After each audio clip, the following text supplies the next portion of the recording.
무엇이 당신을 행복하게 하십니까? 이런 총 주제를 가지고 오늘 5번째 메시지를 나누겠습니다. 첫째 주에 그 무엇이 아닙니다 이런 설교를 하면서 인간은 행복하기를 원하는데 뭐로 행복한가? 많은 것을 소유해서 인간이 행복한 것이 아니고 이웃과 좋은 관계를 누릴 때 사람은 행복합니다. 그리고 행복은 하나님과 사랑과 화목할 때 행복이 주어집니다. 그리고 죄의 속임수에 넘어가지 아니할 때 인간은 행복한 것입니다. 또 행복을 설계하라, 행복을 계획하라 이런 설교를 하면서 산성순 설교를 했고, 그리고 입을 열어 가르쳐 가라사대 심령이 가난한 자는 복이 있다, 천국이 저희 것이며, 이렇게 팔복을 쭉 말씀하시고 8번째는 주를 위하여 박해를 받는 자, 복음을 위하여 박해를 받는 자는 복이 있나니 천국이 저들의 것임이라. 너희 전에 있던 선지자들도 이같이 박해를 받았느니라. 주님은 우리가 이 땅에 살면서 행복을 설계하기를 원하는데 그것은 천국을 준비하는 것입니다. 이 주님의 말씀을 듣고 말씀을 행하는 사람들은 반석 위에 집을 짓는 지혜로운 자와 같으니 비가 내리고 창수가 나고 바람이 부딪히되 넘어지지 아니한다. 그러나 나의 이 말을 듣고 행하지 않는 자는 바람이 불고 비가 내리고 창수가 나왔을 때 무너짐이 심하니라. 그러므로 우리는 천국을 계획하고 살아야 됩니다. 셋째 주에는 돈이면 행복합니까? 너희는 두 주인을 섬길 수 없나니 하나님을 섬기든지 재물을 섬기든지 우리는 선택에 대해서 말씀을 나눴습니다. 행복은 재물이 주인이 아니라 하나님이 주인 될 때에 주어지는 것입니다. 지난주에는 하나님과 화목하고 화평할 때 인간은 행복하다. 하나님과 동행하고 믿음의 선한 싸움을 싸우고 살아갈 때 인간에게 주어지는 행복이 있다라고 말씀을 전했습니다. 오늘은 무엇이 나를 행복하게 만들고 있는가? 5번째 시간에 쾌락과 행복의 차이는 어떤 관계가 있는가에 대하여 준비해서 말씀을 나누도록 하겠습니다.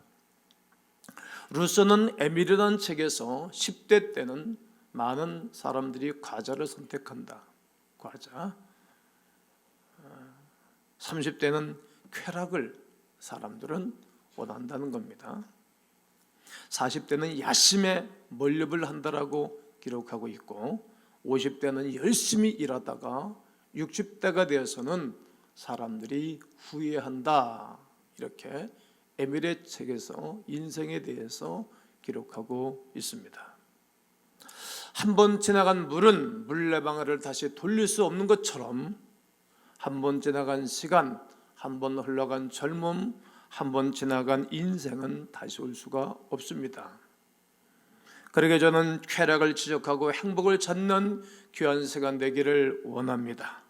난 여러분이 행복하기를 예수의 이름으로 축복합니다. 목회자라서 내 마음을 아주 아프게 하고 쓰리게 하는 것들이 있습니다.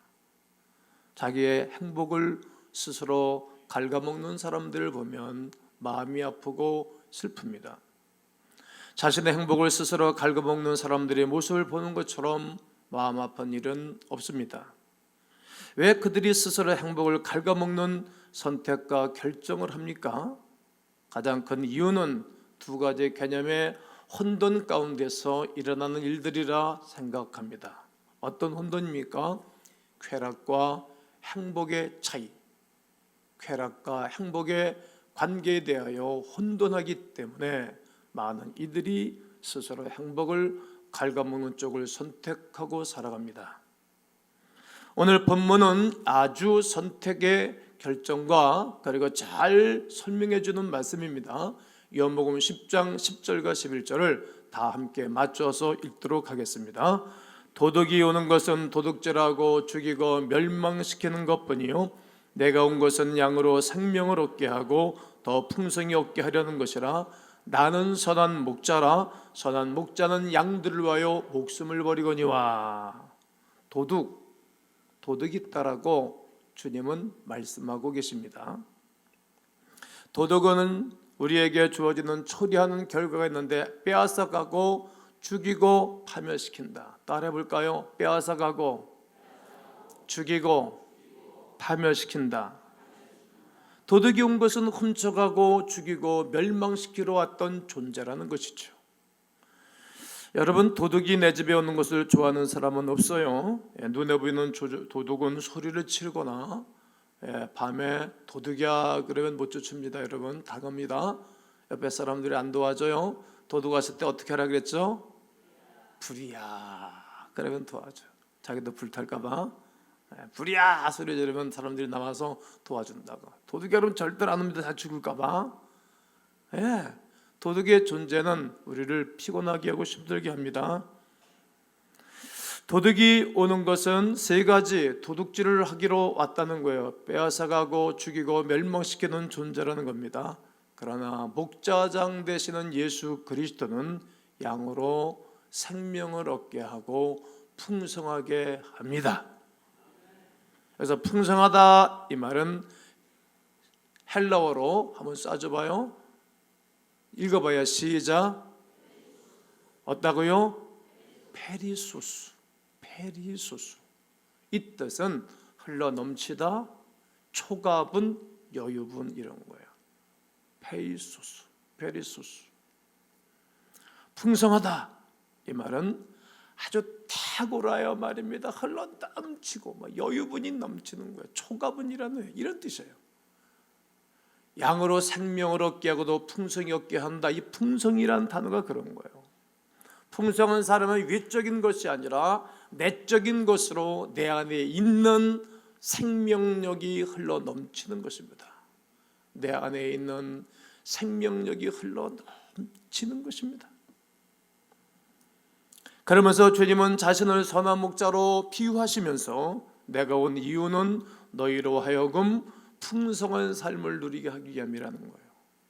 풍성한 삶. 여러분, 주님을 섬기고 주님을 붙잡고 살아가는 사람들이 풍성한 삶을 살아가는 것을 많이 보게 됩니다. 외적인 풍성함이 아니라 내적인 풍성함.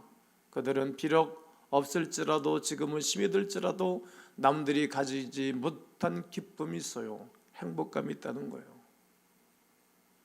소유로 만족한 것이 아니라 관계로 만족하다는 것이죠. 누구와? 우리 주님과 말이죠.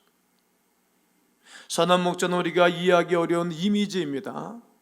우리 민족은 소나 돼지를 많이 길렀지 양을 많이 기르며 산 민족은 아닙니다. 그러나 이스라엘은 우리처럼 소나 돼지를 많이 기르는 민족이 아니라 양을 기르는 민족입니다. 양과 목자에 대해서 우리는 잘 모르지만 유대인들은 양에 대해서 잘 압니다. 성경에서 말하는 선한 목자의 삶이란 무엇일까요? 그들은 양들을 위하여 목숨을 바치는 목자를 말하는 것입니다. 예수님은 자신이 선한 목자라 하시면서 자신이 온 이유는 양들을 위하여 죽고 양들이 잘되고 풍성해지는 그 일을 위하여 우리 주께서 이 땅에 오셨다는 말입니다. 도둑은 와서 빼앗아가고 죽이고 파멸시키는 존재입니다. 그러나 예수님은 선한 목자로 와서 우리를 살리시고 세우시고 보호해 주시기 위하여 오신 것입니다. 그리고 오늘 주님께서 우리에게 묻고 계십니다. 뭘 묻고 계십니까? 너는 누구를 선택하며 따를 것이냐? 도둑을 따를 것이냐? 나를 따를 것이냐? 쾌락을 쫓아 살 것이냐? 행복을 쫓아 살 것이냐?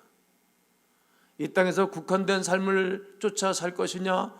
영원한 기업을 쫓아 살 것이냐? 이제 네가 선택해라. 선택해라. 선택해라. 우리에게 선택권을 주시는 것입니다. 도둑을 따라갈 것이냐? 아니면 선한 목자를 따라갈 것이냐? 내 인생의 풍성한 쪽을 선택할 것이냐? 황폐한 쪽을 선택하고 살아갈 것이냐? 쾌락을 쫓아 살아갈 것이냐? 아니면 행복을 쫓아 살 것이냐? 이제 너희가 선택을 하라고 주님은 말합니다. 자유의지를 우리에게 주시는 것입니다. 내 삶을 파괴하는 도덕은 누구인가요? 나와 하나님과의 관계를 깨뜨리고 나와 모든 다른 사람과의 관계를 어렵게 하는 존재는 누구입니까? 성경은 바로 원수 마귀라고 말합니다. 뭐라고요? 원수 마귀. 요한복음 8장 44절을 다 함께 맞춰서 읽습니다. 시작.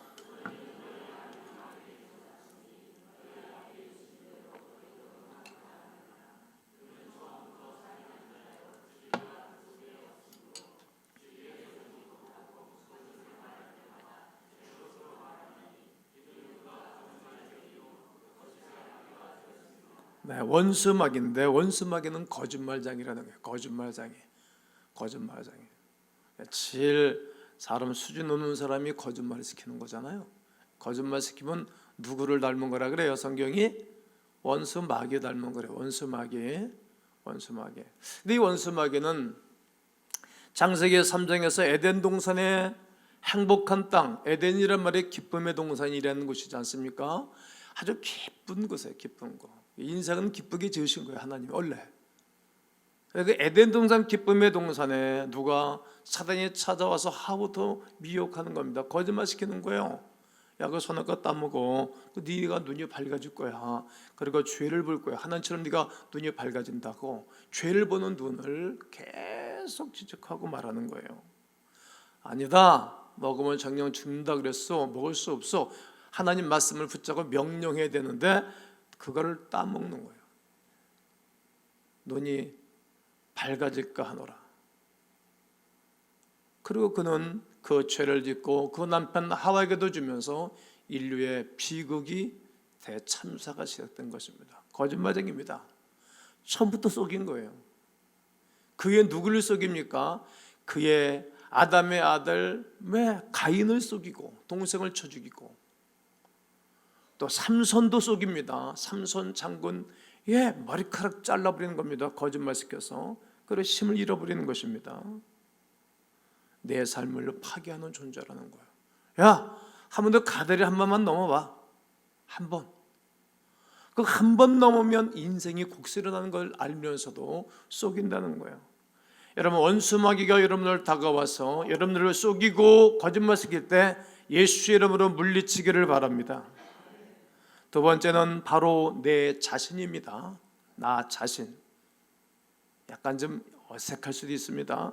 여러분, 아침에 일찍 일어나서 여러분들은 맨 처음에 거울을 보면 누가 보입니까? 내 자신이 보입니다. 내 자신이 얼마나 귀한지 모릅니다. 제가 알파 성령 수행회를 게스트분들을 모시고 가면 꼭 밤에 첫날 저녁에 하는 것이 있습니다. 한 12시쯤 입간 체험을 시키는 겁니다. 그 말은 너 죽을 거야. 나도 죽을 거고 죽기 전에 정신 차리고 자라. 이런 메시지입니다. 그리고 죽음 앞에서 사람들은 숙연해집니다.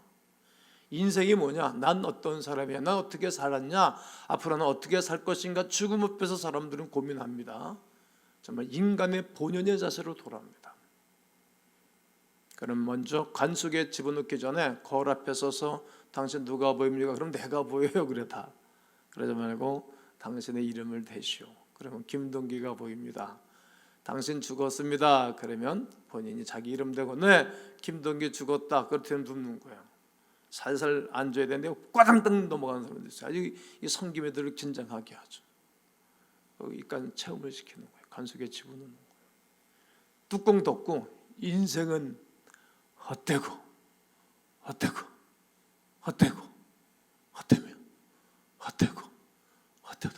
간 뚜껑을 꽉꽉 붓을 치는 거예요. 가슴이 철렁철렁하죠. 전도서 1장 말씀 붙잡고 사역을 하는 거예요. 내 자신이라는 거예요. 내 자신. 내 자신과 거울 앞에서 나를 들여다보고 말하고 있지 않습니까? 주님은 도둑이 바로 나 자신을 판멸시키는 나에게 있다고 말하는 것입니다. 나를 무너뜨리고 파괴시키는 장본인 바로 나입니다. 나야말로 나의 행복을 갉아먹는 도둑입니다. 양은 좀 어리석은 동물입니다. 예수님은 성경에서 우리를 양의 비유로 자주 설명하곤 하셨습니다. 예수님이 우리를 어리석은 양으로 말씀하신 것에 대하여 좀 자존심이 상하고 거부하고 싶은 마음이 있을 것입니다. 그래도 할 수 없습니다. 성경은 성도를, 사람을 양으로 비유하셨기 때문입니다. 우리는 양이 맞습니다. 양처럼 어리석은 선택과 어리석은 결정을 할 때가 많습니다. 내 행복을 갉아먹는, 망가뜨리는 쪽을 선택할 때가 있기 때문입니다. 왜 우리는 어리석은 선택을 끊이지 않고 반복하는 것입니까? 쾌락과 행복을 구별하지 못하기 때문입니다. 하나님 우리에게 쾌락을 주셨습니다. 쾌락을 누리고 살도록 하나님이 지으셨다는 것입니다. 인간에게 하나님은 식욕을 주셨고 성욕을 주셨고 수면욕을 주셨습니다. 저는 좀 잠이 많습니다.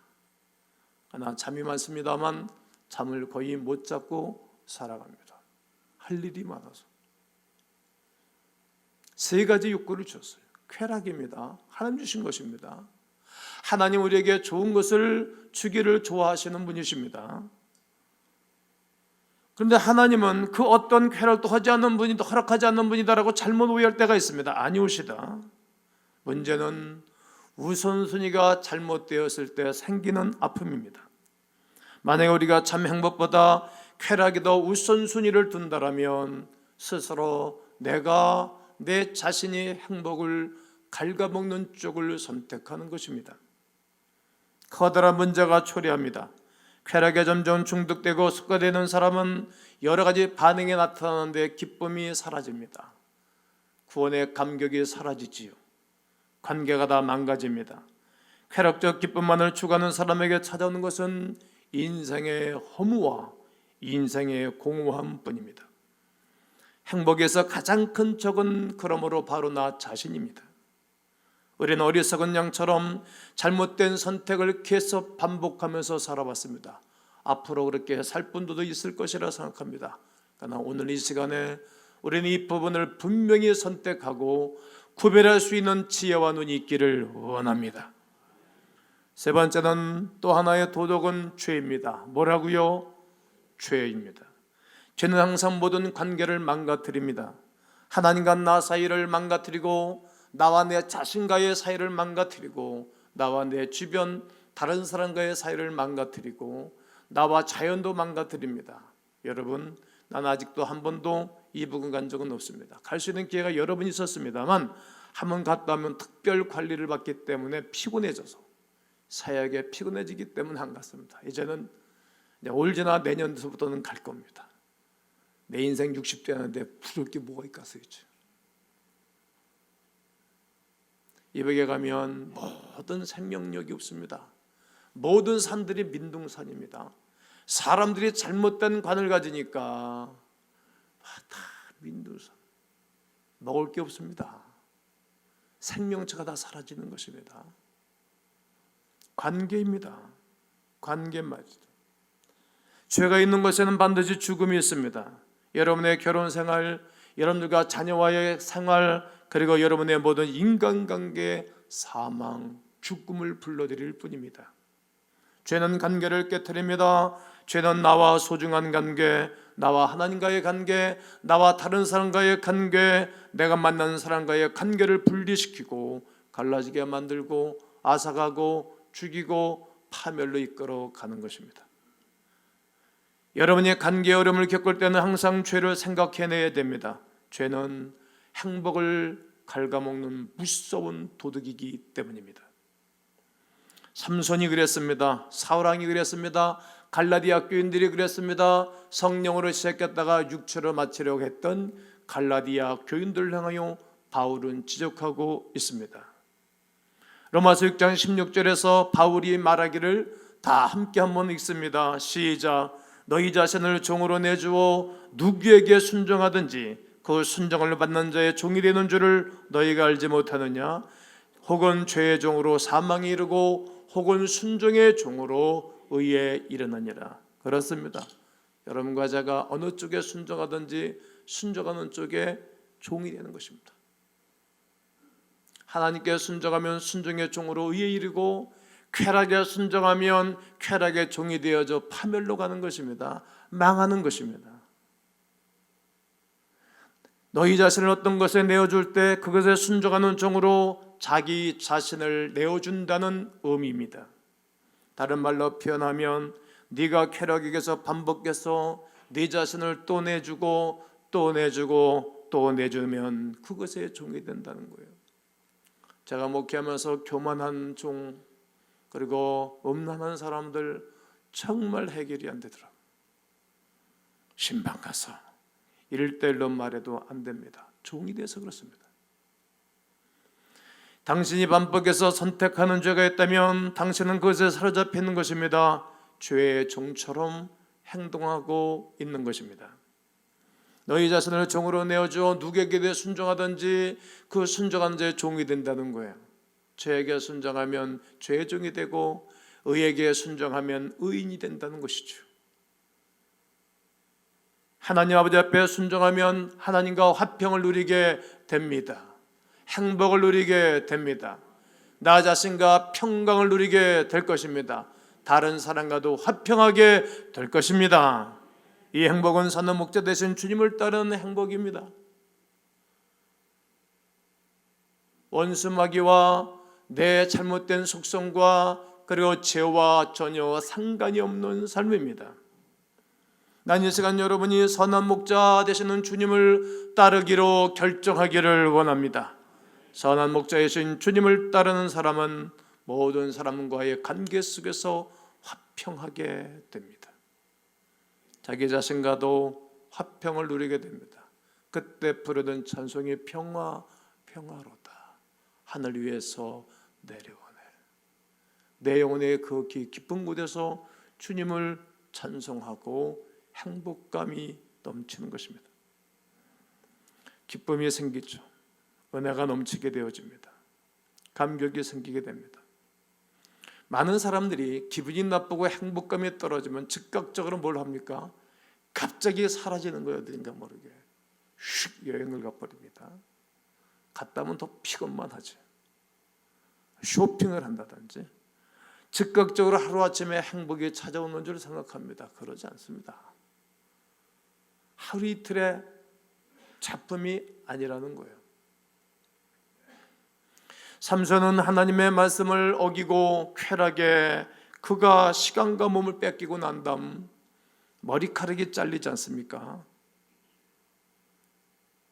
드릴날에는 아주 간교한 여인에 의하여 블레셋 사람 눈을 빼버립니다. 여러 짐승들이 돌리는 연자맷돌을 잡아 돌립니다. 견딜 수 없었죠. 마치 우리 예수님이 산상순에서 말씀하시는 너희가 나의 말을 듣지 않으면 너희는 소금인데 소금이 그 맛을 잃으면 길가에 뿌려버린다. 짐승들이 와서 밟아버리고 사람들이 와서 밟아버린다는 거예요. 성도의 맛을 잃어버리면 비참해지는 것입니다. 정말 세상의 소망에서 없어지죠. 성도의 삶은 얼마나 귀한 것인지 모릅니다. 마치 소금이 맛을 잃어버린 것처럼 삼손이 맛을 잃어버리니 눈이 빼어지고 짐승들이 돌릴 연자맷돌을 돌립니다. 블레셋 사람들이 조롱하는 소리, 세상 사람들이 조롱하는 소리가 이 삼손을 너무 아프게 했습니다. 눈이 빼져서 아픈 볼 수 없지만 시간 지나가서 아픈 육체적인 아픔은 세월 지나가면 멎는 것입니다. 그런데 마음의 아픈 영혼의 절규는 사라지지 않습니다. 계속 조롱하는 것입니다. 야, 니네 하나님이 살아있냐? 저는 너희가 당나귀 턱뼈를 가지고 우리를 1000명씩 죽이더니 너희 하나님이 죽었냐? 너희의 믿음은 어디 있느냐? 조롱하는 소리, 이 소리가 실은 더 아팠던 것입니다. 저는 한국교회 하면 내 마음이 아픕니다. 견딜 수가 없습니다. 사랑교회도 또 우리가 이사를 가고 두 개 교회를 섬긴 것은 목사에게는 엄청난 도전이고 피곤함입니다. 그러나 하나님의 나라, 하나님의 영광, 하나님의 함께 하신 위대한 역사를 보여줘야 됩니다. 사명감, 소명감이 앞서서 우리는 이 일에 뛰어든 것입니다. 삼손은 지쳤을 것입니다. 힘들었을 것입니다. 이른 아침 새벽서부터 짐승들이 잡아 돌려야 할 연재맷돌을 돌렸습니다. 먹는 것도 제대로 주어지지 않았습니다. 사람 취급받지 않았습니다. 짐승 취급합니다. 그래도 좋습니다. 육체에 힘든 것은 좀 참을 수 있는데 조려가는 소리, 하나님의 이름이 영광이 가려지는 그 소리를 듣고 견딜 수가 없었던 나는 그 삼손의 마음이 이해가 됩니다. 그런 사이에 머리카락이 자라고 자랐습니다. 그런 가운데 하나님의 영광이 돌아왔습니다. 에카브, 하나님의 영광이 떠났다가 독사조, 하나님의 영광이 돌아왔던 것입니다. 그런 가운데 여호와여 힘을 주옵소서. 저 이방인들의 입을 통하여 하나님의 이름이 모독을 당하는 것을 견딜 수 없나이다. 주여 힘을 주옵소서. 신전이 기둥이 무너지며 그동안 물리쳤던 그 삼손의 그 당나귀 턱뼈보다 죽인 자보다 수없는 사람들이 무너지고 여호와 하나님의 영광을 입었겠다는 그런 무슨 말입니다. 여러분, 난 여러분과 제가 이 세대에 하나님의 영광과 하나님의 역사를 이루어드리는 하나님의 사람들이 되기를 주의 이름으로 축복합니다. 그러면 여러분들의 도덕은 무엇입니까? 마귀의 속삭임은 없습니까? 반복적 죄에 빠져들고 계시지는 않습니까? 죄의 종로를 타요 그것을 허락하고 받아들이시지는 않습니까? 나의 참 행복을 갉아먹는, 서서히 갉아먹는 죄악과 어두움은 어떤 것입니까? 이 쾌락적 기쁨에 나도 모르는 게 습관적으로 그것에 종로를 타고 살고 있다면 그것은 나의 참 행복을 무너뜨리는 나의 최고의 적, 도둑이라는 것을 기억하셔야 합니다. 만일 여러분이 참 행복의 우선순위를 두고 선한 목자 되시는 주님을 따르고 또 따르고 하루하루 살아간다면 여러분은 참 행복과 기쁨을 누릴 수 있습니다. 에녹같이 주님과 함께 걷는 삶을 말하는 것입니다. 목마른 사슴이 시냇물을 찾아 헤매듯이 나는 여러분과 제가 우리 주님을 선택하고 참 행복하신 주님을 따르기를 원합니다. 데니스 전익은이라는 찬양 사역자가 있습니다. 어려서부터 이는 부모를 따라다니면서 소년 시절에 하나님을 잘 섬겼던 사람입니다. 이는 음악적, 천부적인 재능을 가지고 태어나서 곡을 한번 들으면 그냥 반주할 정도로 참 그런 사람들을 가끔 보게 됩니다. 그러던 그가 청년 때를 지나가면서 잘못된 성에 대한 잘못된 쾌락에 빠져들어서 그가 동성애자가 됩니다. 동성애자가 돼서 몸을 마구 굴리는 가운데 공고해집니다. 영혼의 갈증이 생겼습니다. 여러 가지 이유로 교회를 처음 찾아갔는데 그가 피아노 앞에 엎드려서 기도를 하기 시작합니다. 주님, 내가 선한 목자 되시는 주님을 따르기를 원합니다. 십자가에 엎드려서 울기 시작합니다. 나를 회복시켜 주옵소서. 널몰로 하나님의 은혜를 회복하기로 하여 간구하기 시작합니다. 그리고 그런 가운데 하나님이 그를 붙잡기 시작해서 동성애 문제를 끊습니다. 그리고 늘 하루 이틀 주님과 함께 교제의 삶을 살아가면서 그런 놀라운 변화를 체험하게 됩니다. 그리고 나중에 그는 쾌락을 정리하고 예쁜 아내를 만나서 9명의 아이를 낳습니다. 그리고 그가 작사 작곡한 그 곡은, 찬양은 전역과 우리 대한민국 교회 전 세계 많은 사람들이 부르고 있습니다. 정말 사랑 많은 곡입니다. 오늘 은혜 찬송을, 이 찬송을 할 건데 이분에 대한 그 영상물이 유튜브에 한 1분 한 30초 정도 있는데 보도록 하겠습니다.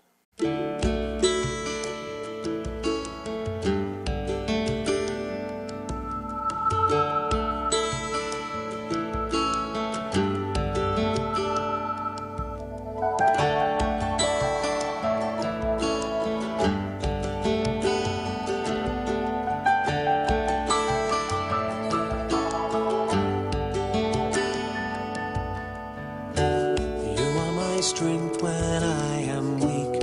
You are the treasure that I seek. You are my all in all. Seeking you as a precious jewel, Lord, to give up I'd be a fool. You are my all in all.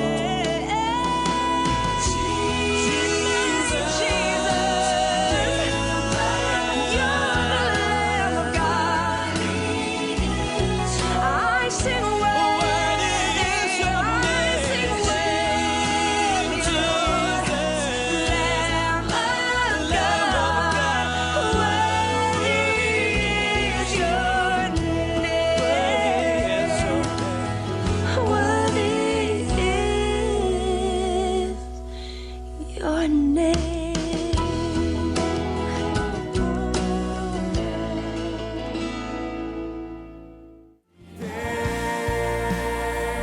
다시 주 찬양의 위대 다시 주 모두 알게 돼